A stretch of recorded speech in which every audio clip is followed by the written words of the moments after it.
الحمدللہ رب العالمین والصلاة والسلام علی رسولہ الکریم اما بعد فاعوذ باللہ من الشیطان الرجیم بسم اللہ الرحمن الرحیم اللہ یتوفی الانفس حین موتها والتی لم تمت فی منامها صدق اللہ العظیم۔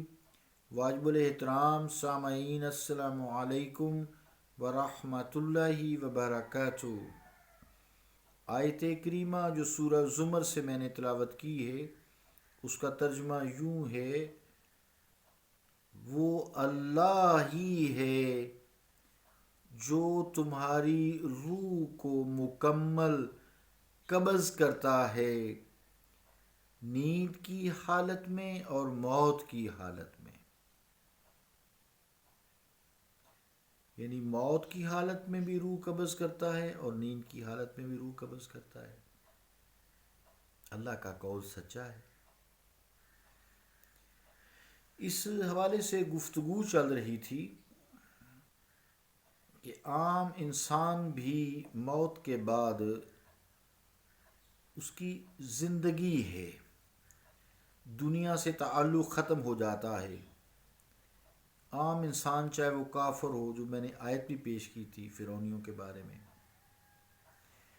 تو حضور کریم علیہ الصلوۃ والسلام کو یا جملہ انبیاء کو کیسے کہا جائے کہ وہ مردہ ہیں؟ استغفر اللہ، معاذ اللہ ثم معاذ اللہ۔ پھر شہید کے بارے میں جو قرآن مجید میں آیات ہیں کہ وہ زندہ ہیں، بل احیاء ولکن لا تشعرون، تو ان کو مردہ بھی نہ کہو، گمان بھی نہ کرو، وہ اللہ کے ہاں رزق دیے جاتے ہیں۔ تو نیند کی حالت میں بھی، موت کی حالت، دونوں میں، یعنی نیند کی حالت میں بھی اور موت کی حالت میں بھی، انسان کے جسم سے روح مکمل طور پر قبض ہوئی ہوتی ہے، روح نہیں ہوتی۔ ایک کو ہم زندہ کہہ دیتے ہیں اور ایک کو، یعنی جو سویا ہوا ہے اس کو زندہ کہہ رہے ہیں، اور جو قبر میں چلا گیا اس کو مردہ کہہ دیتے ہیں۔ یہ فلسفہ حیات جو ہے، یہ بہت سارے لوگوں نے سولو کرنے کی کوشش کی ہے، لیکن حضور کریم علیہ الصلوۃ والسلام کی احادیث مبارکہ اور قرآن مجید سے پتہ یہی چلتا ہے کہ موت کے بعد ایک نئی زندگی ہے تا قیامت تک، جسے جو ہے عذاب ہے یا جزا ہے، بعد از موت ہے۔ قبر کا عذاب کہنے سے یہی ملتا ہے ہمیں۔ تو علامہ اقبال رحمۃ اللہ علیہ کے نزدیک بھی تو یہ ایک مستقلی زندگی ہے نا، آپ سے بڑا عالم ملنا بہت مشکل ہے۔ تو وہ بھی فرما گئے ہیں کہ موت کو سمجھے ہیں غافل اختتام زندگی، موت کو سمجھے ہیں غافل اختتام زندگی، ہے یہ شام زندگی صبح دوام زندگی۔ تو غافل جو لوگ ہیں نا اپنی زندگی سے بھی، وہ موت کو موت ہی سمجھتے ہیں، انہیں سمجھ نہیں ہے اس بات کی۔ یا پھر یوں: تو چشم بستی و گفتی کہ این جہاں خواب است، کشائے چشم کے این خواب خواب بیداری است۔ فارسی ہے۔ مختصر یہ عزیزان گرامی قدر کہ عالم برزخ، برزخ کا مطلب ہوتا ہے آڑ، پردہ، اولا، جس تک انسان پہنچ نہیں سکتا، مشکل ہوتا ہے۔ جیسے اب دیوار ہے نا، اب دیوار کے پیچھے کیا ہو رہا ہے ہمیں کیا پتا، مجھے کیا پتا، لیکن حضور کریم علیہ الصلوۃ والسلام ہمیں بتا گئے ہیں۔ تو عالم برزخ کی حیات ایسی ہے جس کا مفہوم ہمارے شعور و ادراک سے بالا تر ہے، مگر وہاں زندگی کے وجود کو تسلیم کرنا پڑے گا، کیونکہ قرآن مجید نے فرمایا ہے کہ وہ زندہ ہیں۔ پھر احادیث مبارکہ سے ہمیں پتہ چلتا ہے، پھر روزمرہ کے مشاہدات ہیں، جیسا کہ عراق میں قبر کشائی ہوئی شہدائے احد کی، حضرت جبیر رضی اللہ تعالیٰ عنہ، تو سیلاب آ گیا، قبر کشائی کی، تو ایسے لگتے تھے جیسے تر و تازہ ہیں۔ عراق میں دریائے دجلہ کے کنارے جو شہداء کی قبریں تھیں صحابہ کی، وہ جب ان کی قبر کشائی کی گئی تو حضرت جبیر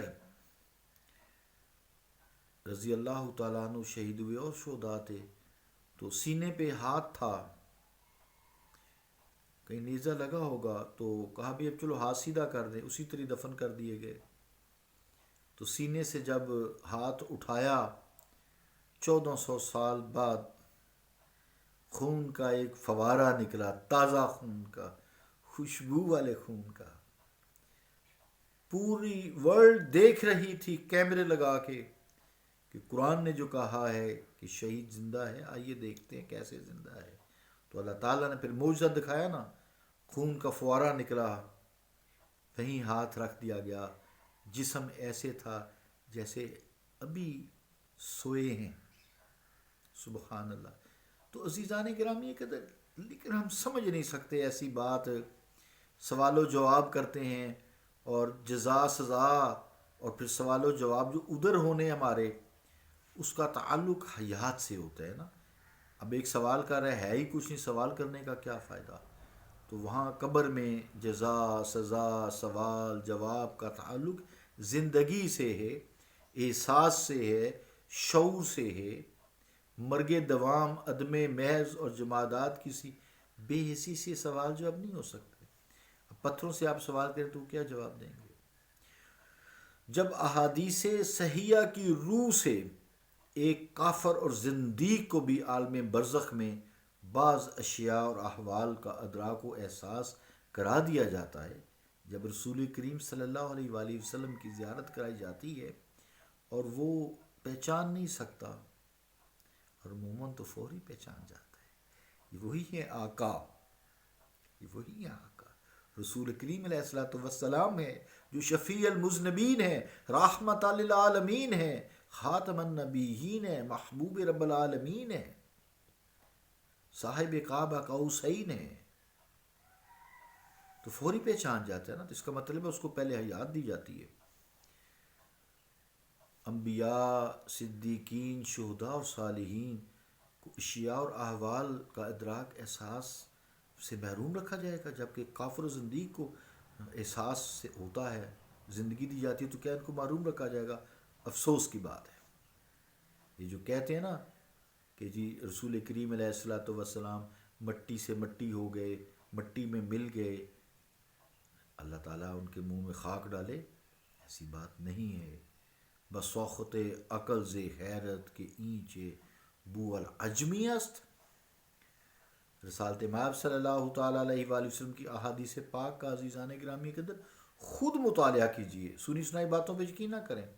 لوگ روٹی کے پیچھے سے ان کو کفار سے چیک آتے ہیں، میں دور نہ نکل جاؤں، یہ پھر وہ بولی ان کی بولتے ہیں جہاں حضور کریم علیہ الصلوۃ والسلام کی صفات یا آپ کی ایسی کوئی بات نکلے گستاخی والی۔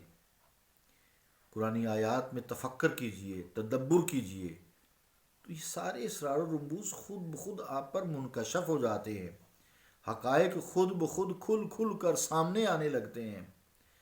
سب کچھ پڑھ سمجھ کر محض ایک فرقہ پرستی، محض 2 ٹکڑے روٹی کے جو ماں کے شکم میں تمہارے لکھ دیے گئے ہیں، تعصب کے باعث اور انا پرستی کو قائم رکھتے ہوئے میں نہ مانوں میں نہ مانوں میں نہ مانوں، یہ رٹ ہمیں چھوڑنی پڑے گی۔